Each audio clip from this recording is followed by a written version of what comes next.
اخبار کوتاه، دقیق و مهم روز چهارشنبه. عالی قدر امیرالمومنین حفظه الله به تمام وزارت‌ها، ادارات اماراتی، ستر محکمه، ریاست‌های ولایتی، قماندانی‌های امنیه و سایر ادارات اماراتی دستور داده است که تسهیلات لازم را برای مراجعین فراهم کند تا مشکلات خویش را به گونه مستقیم به مسئولین بیان نمایند. پروازهای مستقیم میان افغانستان و چین با پرواز یک طیاره شرکت هوایی آریانا افغان از کابل به ارومچی چین از سر گرفته شد. مسئولان وزارت ترانسپورت و هوانوردی میگویند آغاز پروازهای مستقیم میان افغانستان و چین بر روابط اقتصادی و تجارتی کشور تاثیر مثبت دارد. معاونیت اقتصادی ریاست الوزراء میگوید امارت اسلامی افغانستان برای رسیدن به خودکفایی اقتصادی سکتور زراعت را یکی از اولویت‌های خود می‌داند و تسهیلات اساسی در این بخش ایجاد کرده است.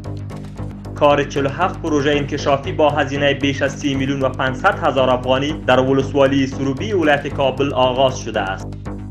معاون سخنگوی وزارت امور خارجه میگوید اجساد 18 افغان که بر اثر یک حادثه دلخراش در بلغارستان به شهادت رسیده بودند صبح امروز از طریق شرکت هوایی آریانا افغان به کشور منتقل شدند.